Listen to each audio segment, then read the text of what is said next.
Early on the morning of the 16th of April, 1746, a British army began striking camp at Nairn in the north of Scotland.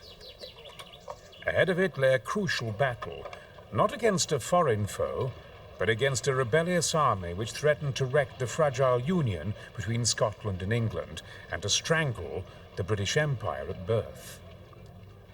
One of the protagonists in this struggle was William, Duke of Cumberland, second son of George II. The other was his cousin, the young pretender, Charles Edward Stuart, better known as Bonnie Prince Charlie. They were to meet on Culloden Moor.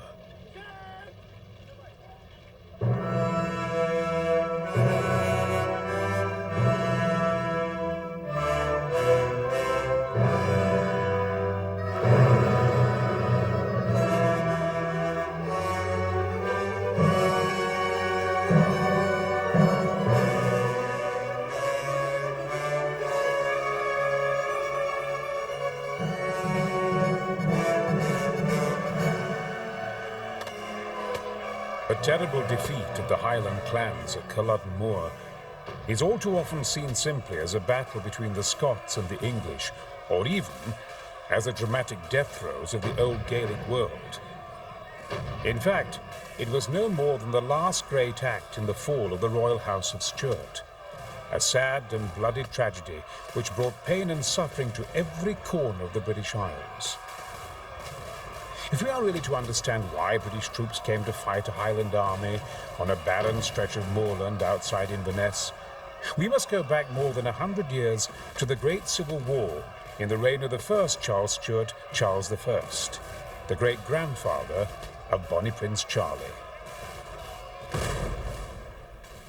The House of Stuart became the first dynasty to sit upon the combined throne of the two kingdoms of Scotland and England, when James VI of Scotland and First of England succeeded a childless Elizabeth I to the throne in 1603.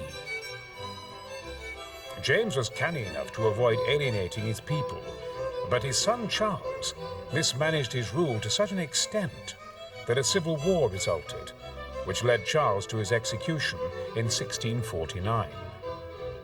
Britain's only military dictatorship, headed by Oliver Cromwell, followed. And despite the fact that Charles II was restored to the throne in 1660, the sacred chains of absolute monarchy were broken. The divine right of kings had been challenged, and this truth was apparent to all. A sovereign now ruled only by the consent of his people. With the overthrow of Charles I, the people had removed one unsuitable ruler. In 1688, they were to do it again. Within 3 short years of his ascent to the throne, the second son of Charles I, James II, had alienated his people as surely as his father had done at the time of the English Civil War. James was a convert to Catholicism, a religion which most Britons loathed with a passion which is not easy for our modern, more secular society to understand. In the 17th and 18th centuries, the Church enjoyed far more influence than it does today, and consequently, the form and manner of worship was far more important to ordinary people. Scotland and England were both overwhelmingly Protestant. The older Catholic religion survived in only small pockets in the north of England and around the Gaelic fringes of Scotland and Ireland. Catholics in general were feared and distrusted, and a Catholic king was therefore regarded with great suspicion. At first, James was tolerated by the people, but in 1688, the birth of a Catholic son and heir caused the crisis which saw him toppled in the bloodless series of events known as the Glorious Revolution of 1688. James II was replaced by his Protestant daughter, Mary, and her husband, William of Orange. But from his exile in France, James plotted to regain the throne. Support for the return of a Catholic monarch was non-existent in most of Britain, so James raised his standard in Catholic Ireland and called for a simultaneous uprising in Scotland. This rising was to lead to the battles of Killiecrankie and the Boyne. Today, the events of the Boyne still shape the face of politics in Northern Ireland. but their immediate effect was to send the defeated King James back into exile, this time for good. With his death in 1701, the claim to the throne passed to his son, also named James, who would have become James III, but was to become better known to posterity as the Old Pretender. The young James grew restless as he watched the unfavourable events in Britain from his exile in France. The successor to William and Mary, Queen Anne, died in 1714, and Parliament offered the crown to George, Elector of Hanover, a staunch Protestant. The change of dynasty further weakened the Stuart cause, but it was not universally popular. And many government opponents were drawn towards the Jacobite camp, which came to be viewed as the natural party of opposition. Sensing the time to be right, the Pretender too pinned his hopes of regaining his throne on the Celtic fringes of Britain. In 1715, the Scottish clans obligingly rose in arms once again, and this time in support of the man who would have been James III. The Jacobite rebellion of 715, however, fared no better than James II's ill-fated attempt in 1689. Popular support was low, and after the indecisive Battle of Sheriffmuir, the rebellion dwindled away. Arriving in Scotland only after the battle had been fought, James quickly fled back into exile. Were it not for the blood which was spilt, the story of the next Jacobite rising would contain more than a little element of farce. In 1719, another attempt by the Pretender to regain his throne by rising in Scotland failed even more ignominiously. This time, Spanish help had been enlisted, but the main Spanish invasion fleet was scattered by a great storm, and the rising of 1719 ended in a half-hearted battle at Glenshiel. By any sensible reckoning, the pretensions of the Stuarts to the throne of Britain should now have been dead and buried. They had made 3 full-blooded attempts, all of which were failures. But there was still one last act to be played in the tragedy. In 1743, Britain and France became embroiled in yet another major war. Despite all their previous experiences, the Jacobites had long been planning another rising. This time, the French agreed to help, seeking to destabilize Britain at home. Now nearly 60 years of age, the Old Pretender sensibly passed up the prospect of a further forlorn attempt at a prize which was obviously well beyond his reach. However, French military help was promised. So his son, the 25-year-old Prince Charles, with the rashness of youth, was prepared to stake everything on one last throw of the dice. In an eerie echo of the storm which had wrecked the Spanish fleet gathered to support his father in 1719, a second storm now wrecked the French invasion fleet, which had been assembled to assist the prince's cause in 1744. But Charles Edward Stuart was clearly no respecter of omens, and undaunted by the loss of his fleet, he decided to carry on and lead an uprising without substantial French military help. The basic problem for the whole of the Bonnie Prince Charles's cause in the 45 was a lack of popular support he received in Scotland, above all. It is not always realised only 6 clans actually rallied to him. The rest either stayed passive or rallied to the government. And when he got down into England, it was much the same. Although there were plenty of Jacobite sympathisers in England, except at Manchester, there was no sign of real rallying to his cause. So it is that the failure to really inspire a widespread movement, I think, made it impossible for him to win in the long term. Bonnie Prince Charlie, of course, inherited certain traits from his ancestors. Both Charles I and James II, for example, were absolutely pig-headed and stubborn as mules. And I think we have to say that Bonnie Prince Charlie was that as well, at several times in this adventure. The other side of the coin is, of course, that the King George II was very popular at this period. He'd been the last King of England ever to serve on the battlefield at the Battle of Dettingen in 1743. He spoke English, which his father, George I, had never done, and there's no doubt he was a popular monarch. So once again, there was no appeal against an unpopular foreign ruler to be background for the Jacobite cause. Charles and a handful of companions sailed in just 2 ships, but yet more ill luck followed in his wake.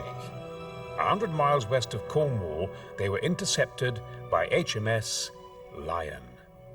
In a 5-hour battle, the Lion and the larger of Charles' 2 ships, the Elizabeth, were reduced to little more than floating wrecks. Needless to say, the Elizabeth carried the bulk of the arms for the planned rising. As she limped back to a French harbour, the young pretender must have felt more exposed than ever. If his resolve was tested by the loss of the Elizabeth and her vital cargo, it was strained to breaking point by his reception in Scotland. Landing with only 7 companions at Arisaig, on the west coast of Scotland, the prince did not give the appearance of a man about to lead a triumphant crusade. The clan chiefs had agreed to support a rising in the belief that they would be assisting an invasion by French regular troops. In fact, the prince had landed amongst them without a single French grenadier at his back. Now that it was obvious that the entire burden of the venture would fall upon the Highland clans, a number of the most influential chiefs wisely withdrew their support. A shrewder man might have abandoned the scheme at that point, but undaunted and with the flawed judgment which typified the House of Stuart, the young pretender soldiered on. Here at Glenfinnan, on the 19th of August 1745, his standard was raised, more in hope than expectation. Much against their better judgment, Cameron of Lochiel and the MacDonalds of Glengarry, Keppoch and Clanranald brought in their followers. The 45 had begun. Once raised, this small army marched on Edinburgh. As they marched southwards, additional numbers came in, and one of those who joined them was an Edinburgh merchant's son, a well-connected man named James Johnson. As soon as the news of the Prince's landing was confirmed at Edinburgh, I immediately repaired to the house of Lord Rollo, the father-in-law of my sister, there to await the arrival of the Prince at Perth. And on the 6th of September I left it, accompanied by the 2 Mrs. Rollo, who presented me to their relations, the Duke of Perth and Lord George Murray. On my arrival, I was greatly surprised to find so few followers with the Prince, as public report at Edinburgh had increased them to a prodigious number. The Prince appointed Lord George and the Duke of Perth as his lieutenant generals. Lord George proposed that I should be his aide-de-camp, which proposal I accepted and began immediately to enter on the exercise of the duties attached to the situation. Night and day, my occupations were incessant, and I could scarcely find the time to sleep 2 hours in the 24.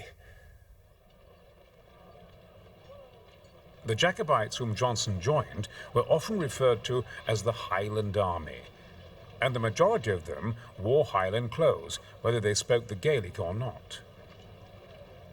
Most Highlanders joined in the rebellion because they had been ordered to do so by their clan chiefs. Some came willingly, but others had to be forced out under the threat of having their homes burnt and their cattle taken. A clan chief exercised a frightening authority over his tenants and followers. He expected, and usually got, absolute obedience.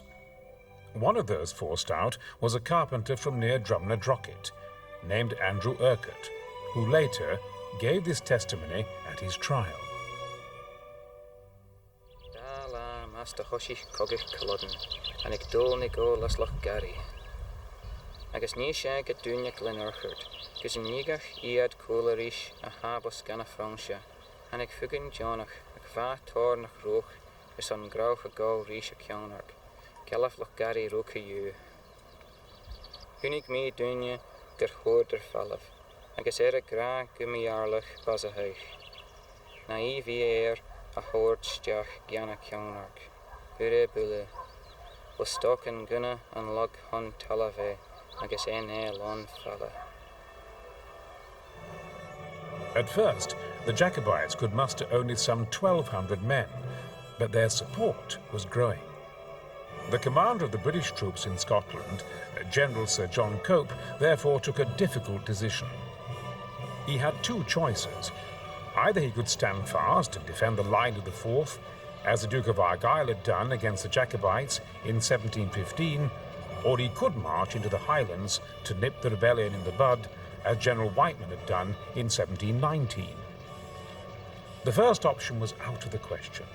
It meant abandoning most of Scotland to the Jacobites, and the rising might then take months to suppress.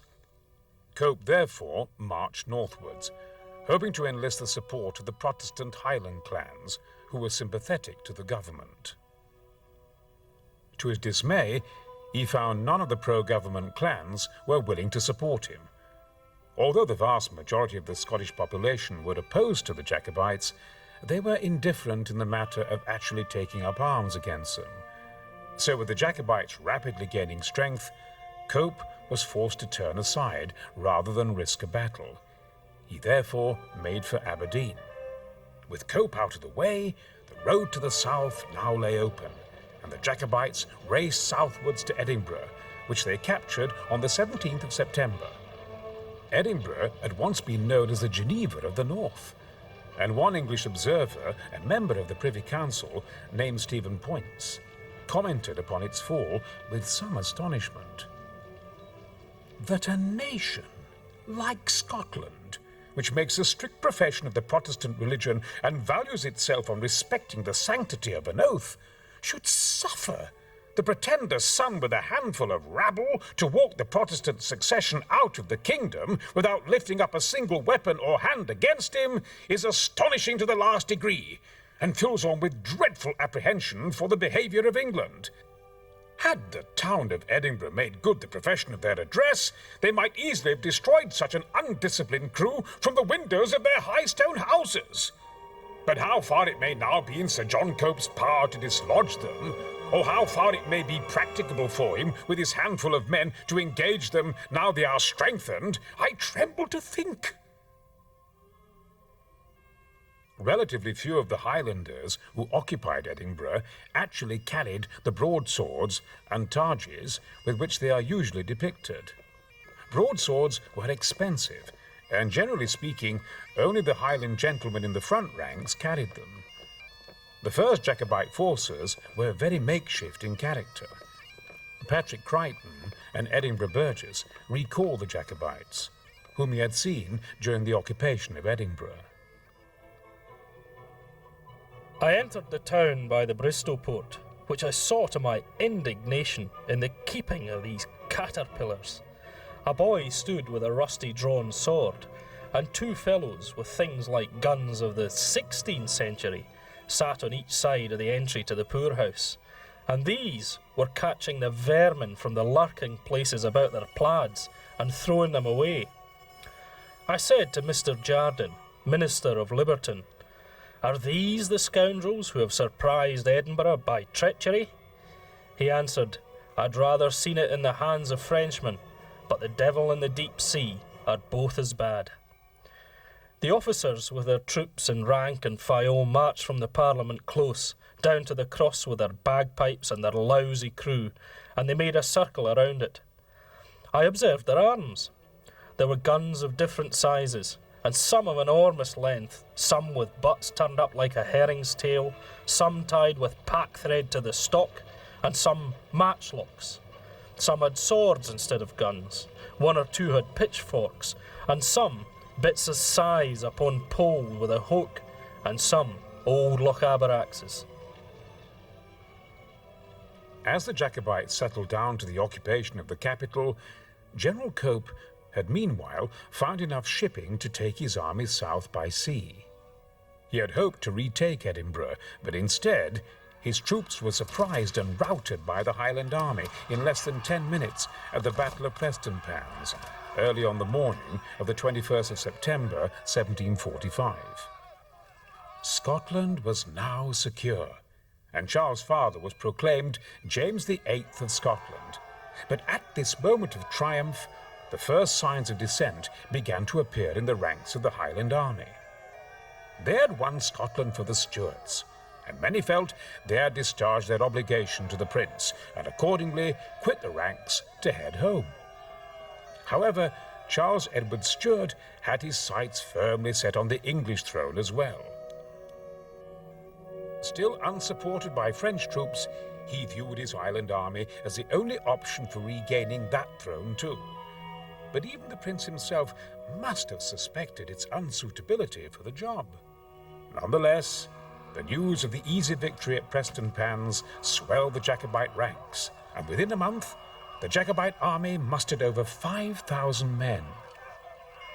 Against the express wishes of many of the Highland chiefs, on the 1st of November 1745, Edinburgh was abandoned, and the invasion of England began. The invasion progressed rapidly, and the Jacobites were soon in control of Manchester. The youthful Duke of Cumberland, with a substantial field army, tried to intercept the Jacobites near Lichfield, but they slipped by him, and by the 4th of December were at Derby, only 127 miles from London. Panic swept the capital, and there was a run on the Bank of England. The mood of desperation and spreading terror was captured by Hogarth in this famous scene. Londoners may have been terrified, but the French were delighted with the news from England. Hasty orders were given to mount a force to send across the Channel to assist the Jacobites. However, some French generals argued that the troops should go to Flanders to fight the British army there instead. Although some French regulars would ultimately be sent to help the Jacobites, they would not arrive for some time. While the French prevaricated, the Jacobite army halted at Derby. There, the young pretender and his officers argued for 2 days about what to do next. Charles was for pushing on to London, but the others disagreed. They pointed out that the French had still not landed, and that crucially there was no sign of real support from the English population. A rational man could see that they could not possibly hope to capture London, a city of 1 million inhabitants with just 5,000 men.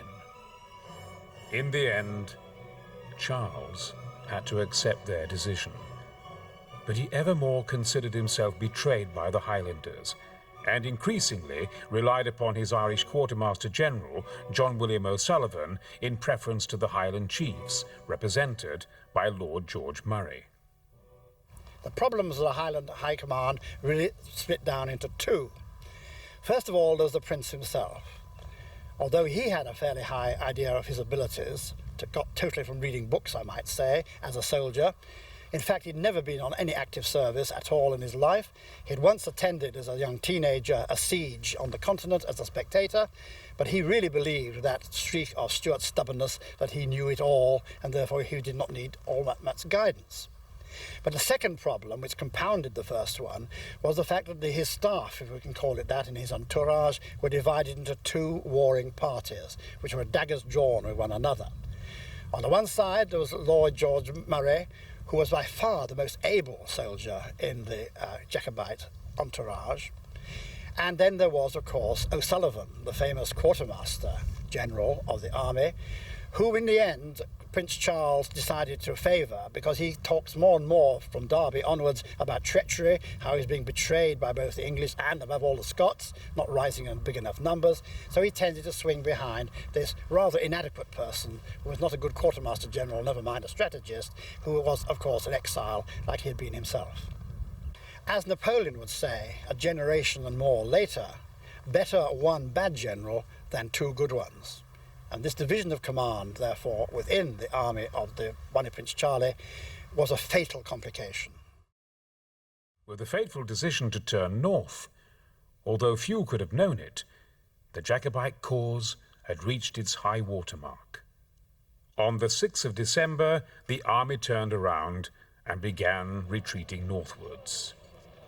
Still expecting the Jacobites to move on London, Cumberland had planned to fight them near Coventry, and he was taken completely by surprise by the sudden change of direction. So the Highland army had almost reached Scotland before he managed to re-establish contact. But just as Cumberland reached the Jacobite forces, a false report of a French invasion sent him scurrying southwards toward London again. Unhindered for the moment, the Jacobites made for Glasgow, and there laid siege to Stirling Castle.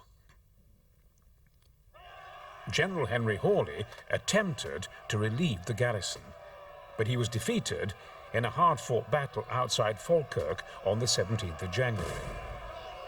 Despite the fact that it is normally regarded as a Jacobite victory, the Battle of Falkirk nonetheless gave the Jacobites something of a fright. While most of Hawley's army ran away, some government regiments, for the first time in the rebellion, stood firm against the Highlanders, who faltered in the face of their resistance.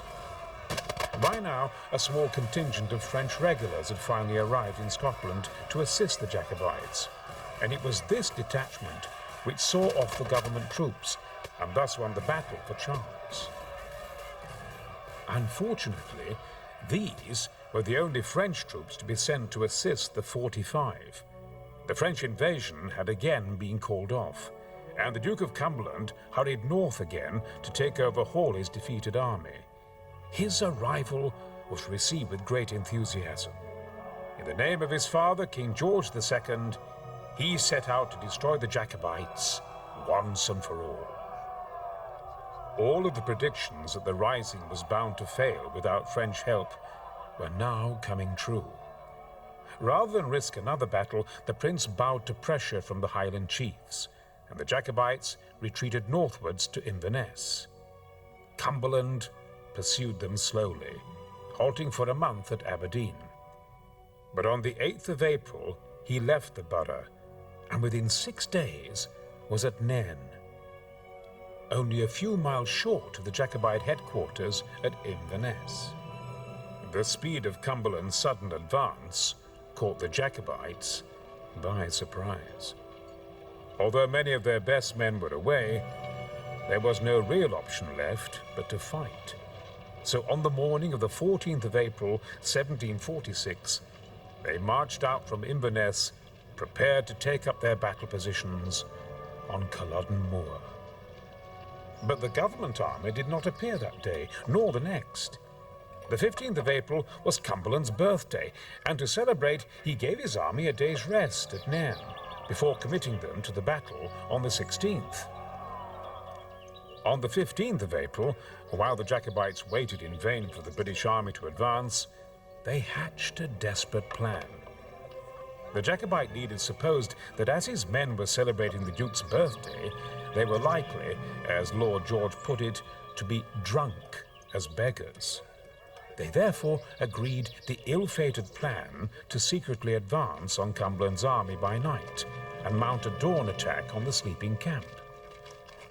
This was to result in the infamous all-night march, which preceded the Battle of Culloden.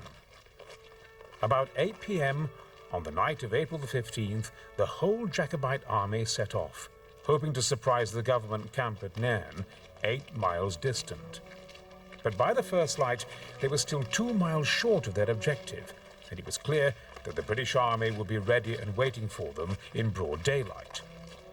Lord George Murray therefore abandoned the attempt and ordered his men back to Culloden. The prince was furious, but there was nothing to be done. After a night spent blundering around in the darkness, all that had been achieved was to exhaust his men on the eve of their greatest trial. Worse still, the Jacobites' makeshift supply system couldn't provide food for the returning army.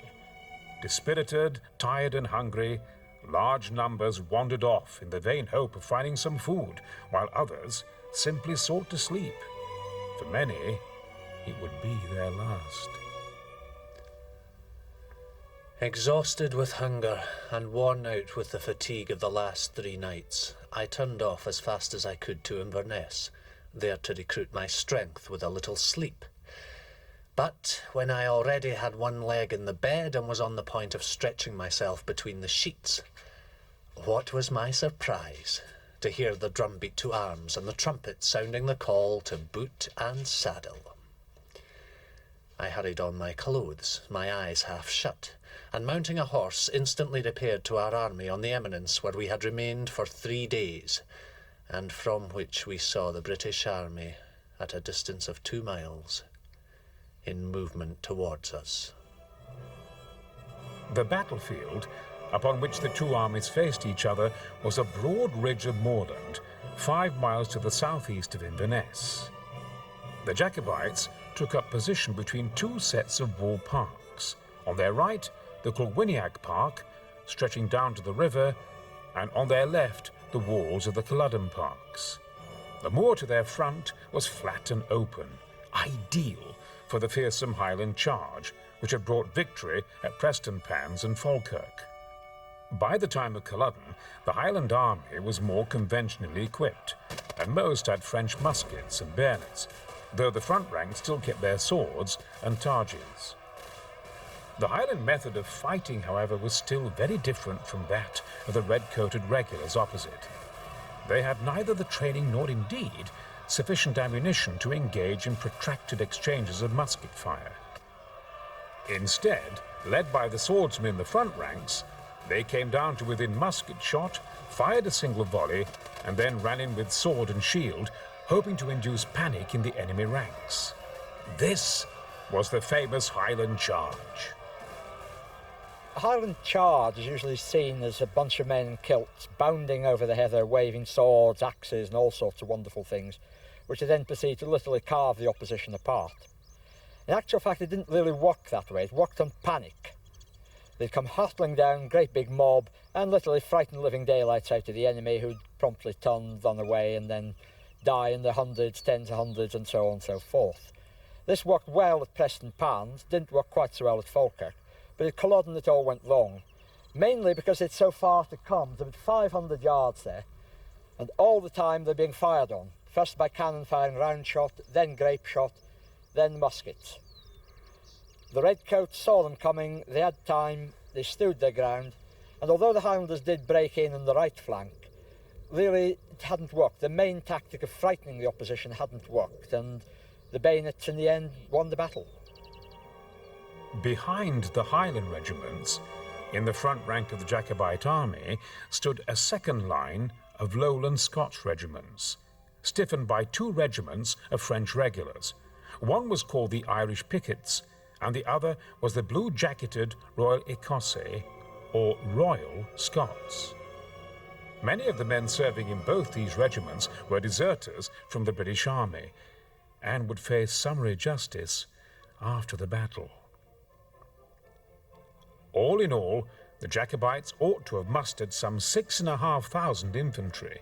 In addition, there were a smaller number of cavalrymen and gunners. Unfortunately, far too many of the Highlanders had straggled off in search of food and shelter, and the Jacobite army probably amounted to little more than 4,000 infantry on the field that day. In front of the Jacobite line were placed 11 3-pounder cannon, and it was these ill-fated guns which would signal the commencement of the battle. On the other side of the moor, Cumberland had some 6,500 infantry drawn up in 2 lines. He also had a regiment of government Highlanders, the Argyll militia, together with 14 troops of mounted dragoons on his flanks. Unlike the civilians manning the cannon of the Jacobites, all of Cumberland's artillerymen were well-trained professionals who handled the guns with deadly efficiency. At this period, firepower normally decided the outcome of regular battles, but sometimes it was not enough, and the soldier then had to turn to his bayonet, which was a fearsome weapon. Utilizing the lessons from Prestonpans and Falkirk, at Culloden, a departure on the normal bayonet drill was used. Instead of lunging straight forward at the man in front of him, who would be protected by his shield, each soldier was trained to thrust instead at the swordsman attacking the man on his right. By doing this, he would have a clean thrust at the unprotected right-hand side of the Highlander. This new drill was to prove itself deadly effective in a very few short hours.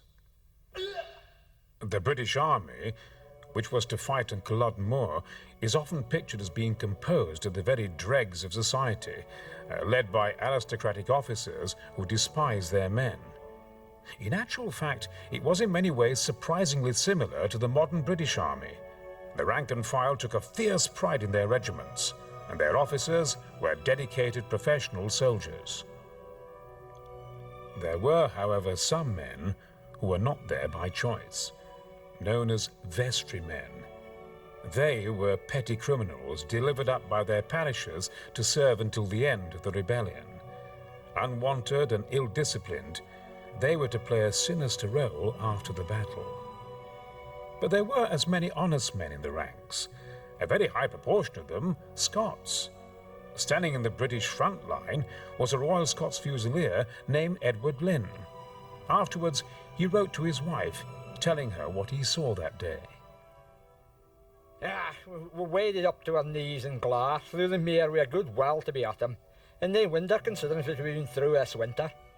Afore we engaged, it rained half a sair, both hail and rain, the strong wind were backs, but just then they began to fire their big guns, it grew into an half a fine like day. Then the Duke rode through our front line just afore we begun, and desired us all nae to be feared of her.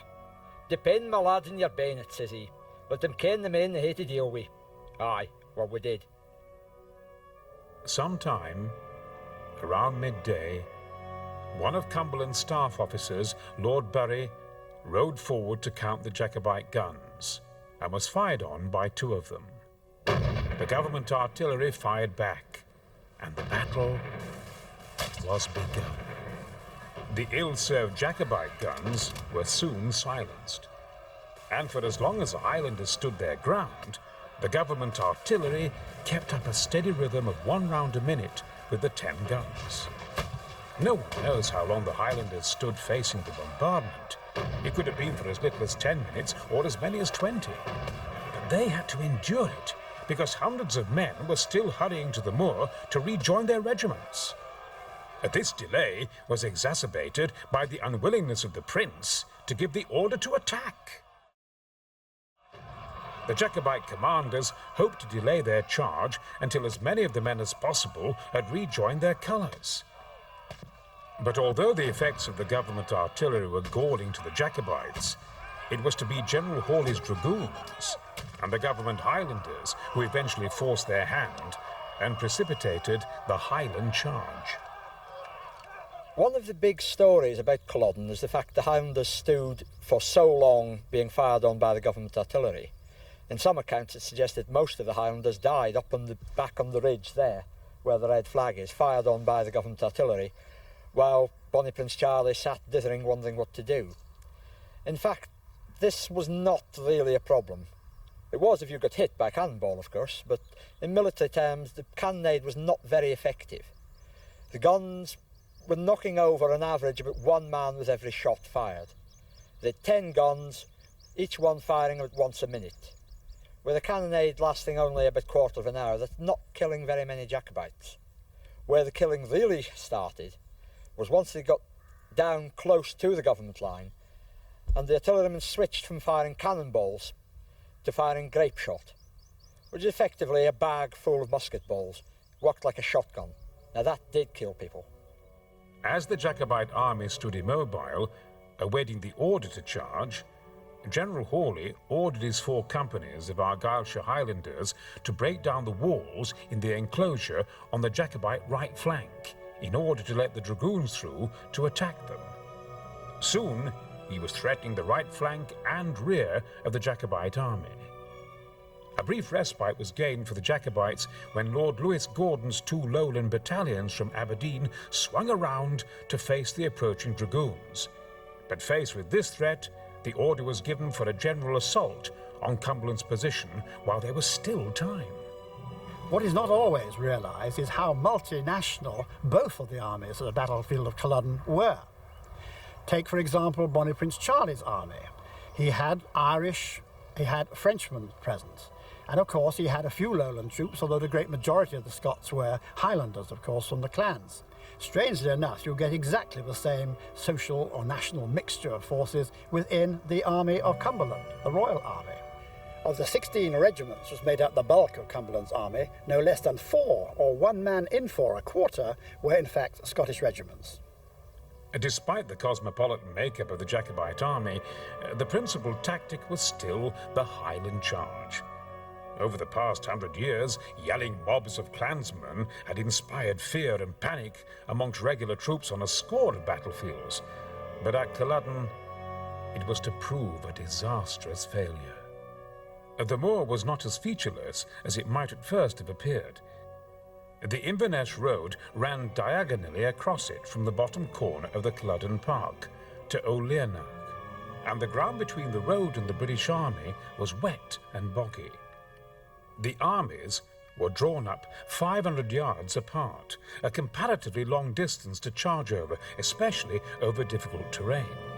As the Jacobites set off towards the British lines, the Highland left, made up of MacDonald's regiments, blundered into the morass, while those in the centre desperately tried to avoid it by swinging to their right. Unfortunately, they had once collided with Lord George Murray's right wing, which was itself veering to the left in order to avoid the Learnach enclosure wall. For a moment, they were all brought to a confused halt, and Cumberland's gunners, switching from round shot to canister, lacerated the stationary jumble of men with hundreds of musket balls. After this pause, the Camerons and Macintoshes led the Jacobites on again, so that the whole weight of the attack fell upon just one battalion, Barrow's 4th of Foot, now the King's Own Royal Border Regiment. The men of Barrow's battalion fought back savagely, but were overwhelmed by sheer weight of numbers, losing one of their colours and nearly a third of their strength in killed and wounded. However, 2 regiments from the government's second line were ordered by a watchful Cumberland to march up to attack the Jacobite flank, while 2 more, including Sempill Scott's borderers, engaged them from the front. The Jacobites were brought to a halt for a second time, jammed in a dense column that was estimated by contemporary accounts to be as many as 20 or 30 men deep. Those at the front had already fired or thrown away their muskets. Now they could only reply with pistols or even with stones. Some were even shot down from behind by their own men further back in the column. There was now ranged around them some 1,700 well-drilled soldiers who proceeded to fire 5 or 6 volleys into the column at point-blank range. In the space of just 2 terrible minutes, 800 clansmen were killed or wounded, and the macabre outline of that massive column can still be traced today in the great slough of graves stretching southwards from the Well of Dead on Culloden Moor. Such merciless slaughter could not continue. Faced with those terrible point-blank volleys of musketry, some Jacobites began surrendering, but most of the survivors turned and ran back across the moor. On the other flank of the Highland army, the MacDonalds struggled to within 20 yards of Cumberland's men, but then the relentless musket fire of the Royal Scots and 13th Foot brought them to a complete halt. Not one of the MacDonalds even reached the British line. Then, seeing the rest of the Highlanders falling back, the MacDonald men ran too, and Captain Johnson went with them. We were on the left of our army, and at the distance of about 20 paces when the rout began to become general. In a rage, I discharged my blunderbuss and pistols at the enemy, and immediately endeavoured to save myself like the rest. But having charged on foot and in boots, I was so overcome by the marshy ground that instead of running, I could scarcely walk. All at once, I perceived a horse without a rider, about 30 paces before me. I ran and laid hold of the bridle, which was held fast in the hand of a man lying on the ground, whom I supposed dead. What was my surprise when the cowardly poltroon dared to dispute the horse with me. Fortunately, Finlay Cameron, an officer in Lochiel's regiment, happened to pass near us. I called on him to assist me, and he immediately placed his pistol at the head of the man and threatened to blow out his brains. The fellow, who had the look of a servant, at once yielded the horse and took to his heels. The Highland regiments in the Jacobite army had been routed, but the Battle of Culloden was still far from over. The Lowland units standing in the second line were rather a mixed bag, but there were some good regiments among them, and as the Highlanders came running back, a desperate fight began to protect their retreat. General Hawley's dragoons and the Highlanders of the Argyll militia were pushing into the Jacobite rear, threatening to encircle them. But James Moore, of Stonywood's Aberdeen regiment, played a major role in keeping the government cavalry at bay. It was about this time that the Pretender himself made his escape. Lord Elcho, the leader of his own bodyguard, called bitterly after him, "Run, you cowardly Italian!" With Elcho's cry ringing in his ears, he rode off the field with a small escort of French cavalry to look to his own destiny. The prince had spent most of the battle far in the rear, and now he was only intent on escaping to France as soon as possible. His followers were ungraciously ordered to fend for themselves. Even with the prince gone and the Highland regiment scattered, the remnants of the last Jacobite army continued its final death struggle. And in one of history's sad little ironies, the Scots soldiers of the French Royal Écossais in the Jacobite ranks exchanged fire for a time with the British Royal Scots of the government army. The brave actions of the Royal Écossais gave the fleeing MacDonalds the brief respite they needed to escape. But as government troops arrived, they were soon surrounded by cavalry, and after a fierce fight, which left half of them dead or wounded, they laid down their arms, surrendering as prisoners of war. Once the Royal Écossais had surrendered, there was nothing left to restrain the dragoons, and they mercilessly rode down the Jacobite fugitives. An indiscriminate slaughter of the fleeing men and women and children who followed in the wake of the army began, and continued all the way into Inverness.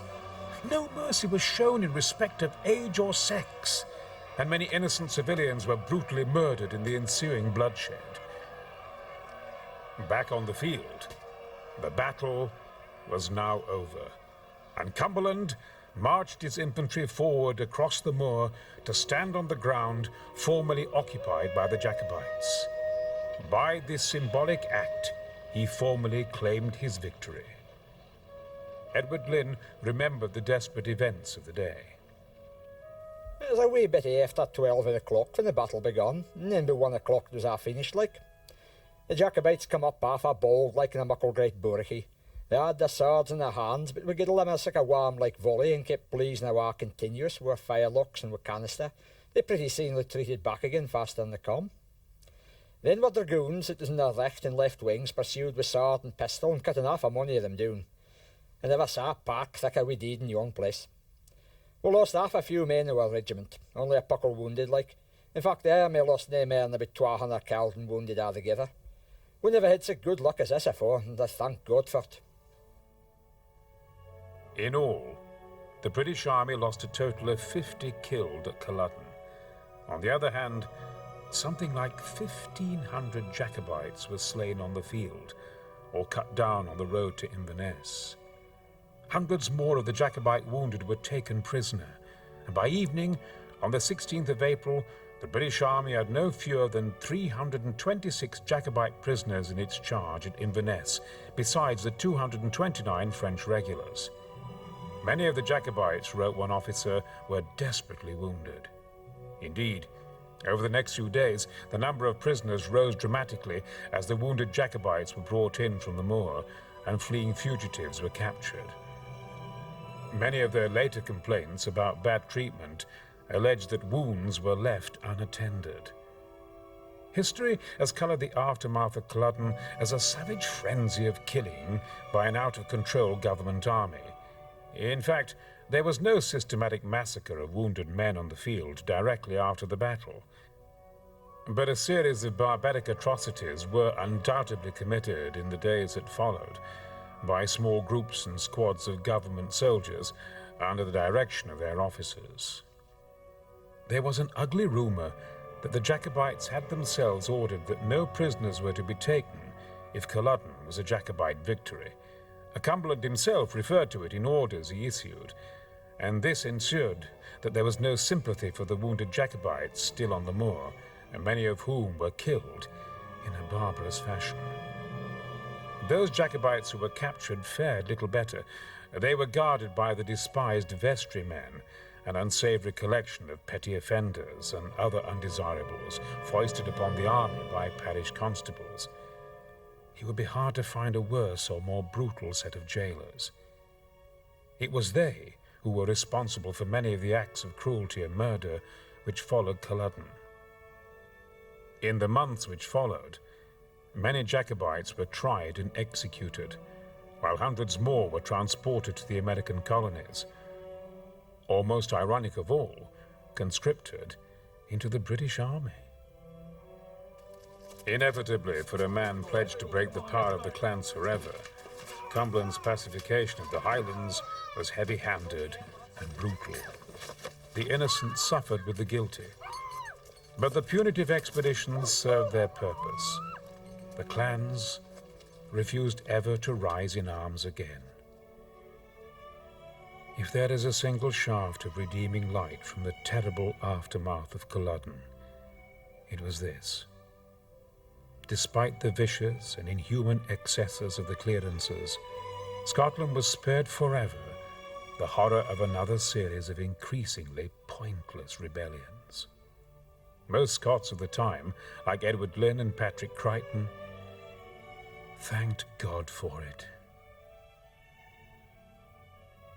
We, your Majesty's most dutiful and loyal subjects, the noblemen, gentlemen, and freeholders of the Shire of Edinburgh, beg leave, with our hearts full of joy, to congratulate your Majesty on the victory obtained by His Royal Highness, the Duke of Cumberland, over the Jacobites on the 16th of April. The evils we felt during this wicked, unnatural and unprovoked rebellion, and the more dreadful evils we had reason to fear if it should prevail, the imminent danger we were in of being robbed of our religion, laws, liberties and properties, the complete overthrow of the Jacobites by the bravery of your own troops under the command of your heroic son, and the safety of his great life in the heat of action, all make this a glorious victory.